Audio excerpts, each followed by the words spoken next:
কি ক'ব প্ৰথম আপোনাৰ সাহিত্য সভাৰ সভাপতি হিচাপে হোৱাৰ পাছত এইটো আচলতে বহু জল্পনা কল্পনা নহয়, বহু বিতৰ্কৰ পাছতহে আপোনাৰ আজি সভাপতি ডিক্লেৰেশ্যনটো হৈছে। প্ৰথম আপোনাৰ প্ৰতিক্ৰিয়া কি হৈছে? প্ৰতিক্ৰিয়াটো মই ভাল পাইছোঁ, কাৰণ মই এটা কথাৰ কাৰণে সাহিত্য সভালৈ সভাপতিৰ নিচিনা এখন অমূল্য সন্মানযুক্ত আসনলৈ মই আহিছোঁ। এইটো কাৰণে যে সাহিত্য সভাত নানা ধৰণৰ বিতৰ্কৰ আঙুলি সাহিত্য সভালৈ পঠোৱা হয়, সেইখিনি মই নাইকিয়া কৰিবৰ কাৰণে প্ৰথম যত্ন কৰিম। আৰু মই এই 2টা বছৰৰ 1 মিনিট সময়ো মই অবাবত খৰচ নকৰোঁ। আৰু আমাৰ কাৰ্যনিৰ্বাহক সমিতিসমূহ সম্পূৰ্ণ টেকনিকেল সমিতি হিচাপে ব্যৱহাৰ কৰিম। আৰু যিখিনি কাম কৰিম, এই গোটেইখিনি কামৰ এটা পৰিচয় আমাৰ যিখন প্ৰথম কাৰ্যনিৰ্বাহক হ'ব, সেই কাৰ্যনিৰ্বাহক সমিতিত ৰাইজে গম পাব।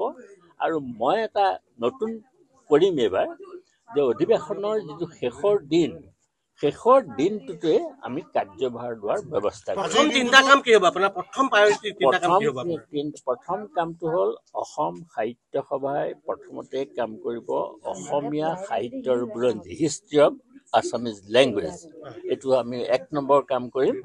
ফেব্ৰুৱাৰী মাহতে আমি চিঠি লিখি জনাম। 2 নম্বৰ কামটো শংকৰদেৱৰ ৰচনাৱলী ইংৰাজী আৰু হিন্দীত প্ৰকাশ কৰিম।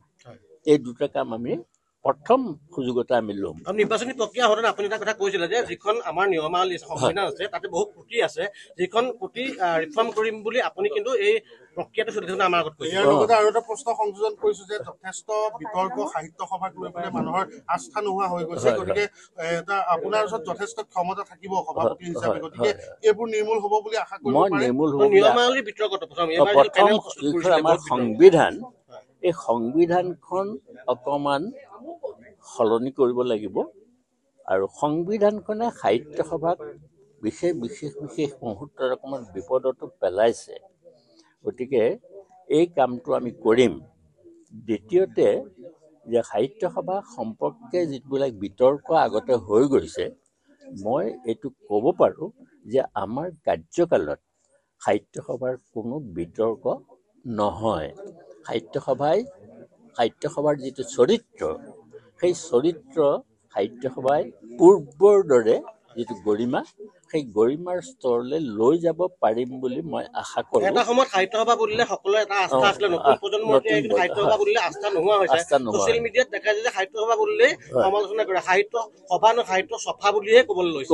এই বিতৰ্ক উৰ পৰিবনে? মই আপোনালোকক 100% মানে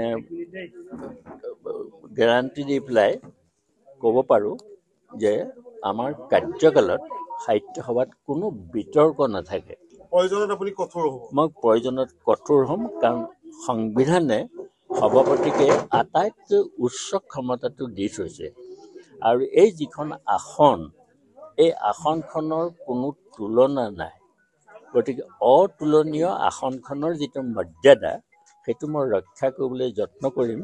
আৰু অসম সাহিত্য সভাৰ ওপৰত যাতে কোনো ধৰণৰ চেকা নপৰে, তাৰ কাৰণে মই নিৰলস চেষ্টা কৰি যাম। প্ৰয়াত হোমেন বৰগোহাঁই ডাঙৰীয়াৰ সময়ত আপুনি 2টাকৈ কাৰ্যকাল প্ৰধান সম্পাদক হিচাপে আছিলে, এটা বৃহৎ কাম আপোনালোকে কৰিছিলে। সেই সময়ত আপোনাৰ যিহেতু বিৰুদ্ধে কোনো ধৰণৰ আৰ্থিক কথা ওলোৱা নাছিলে, সেই ধাৰাটো আকৌ আপুনি তেনেধৰণে আপুনি মানে চলাবনে? বিত্ত কেলেংকাৰী বা কিবা আমাৰ বিত্তটো মানে মই প্ৰধান সম্পাদক হৈ থাকোঁতে আমি শূন্য লৈ পেলাই বিশ্বকোষ কৰিব খুজিছিলোঁ। হোমেন বৰগোহাঁইদেৱে মোক যিখন প্ৰমাণ পত্ৰ দি থৈ গৈছে, তাতকৈ আৰু মোক একো নালাগে, কাৰণ আমি প্ৰতিটো শূন্যৰ পৰা আমি 31 লাখ টকা তুলিছিলোঁ। আৰু সেই 31 লাখ টকা ক'ত খৰচ হৈছিল, কি হৈছিল, তাৰ এখন পুস্তিকা কৰি শাখাবিলাকলৈ আমি পঠিয়াই দিছিলোঁ। তাৰ উপৰিও আমাৰ বিশ্বকোষৰ প্ৰথম 3টা খণ্ডৰ পৰিশিষ্টত কোনোবাই যদি এটকাও দিছে, সেই নামটো তাত সন্নিৱিষ্ট হৈছে।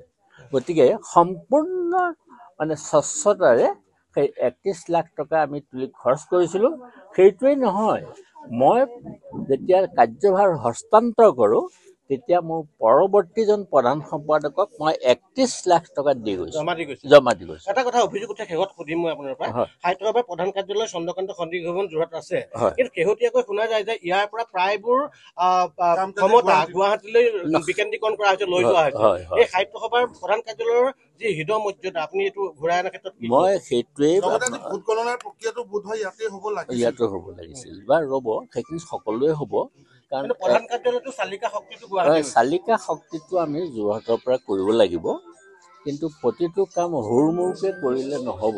সম্পূৰ্ণ সুপৰিকল্পিতভাৱে মই ভাবিছোঁ, প্ৰথমতে আমি এটা সিদ্ধান্তই মই মনতে ভাবি লৈছোঁ যে আমাৰ যিবিলাক কৰ্ণধাৰ সমিতিৰ বৈঠক প্ৰতি ৩ মাহৰ মূৰে মূৰে হয়, এটাইকেইখন কৰ্ণধাৰ সমিতিৰ বৈঠক যোৰহাটত আমি পাতিম, আৰু কিছুমান কাম পৰিচালনা কৰাৰ ক্ষেত্ৰত যোৰহাট হ'ব কেন্দ্ৰীয় অনুষ্ঠান।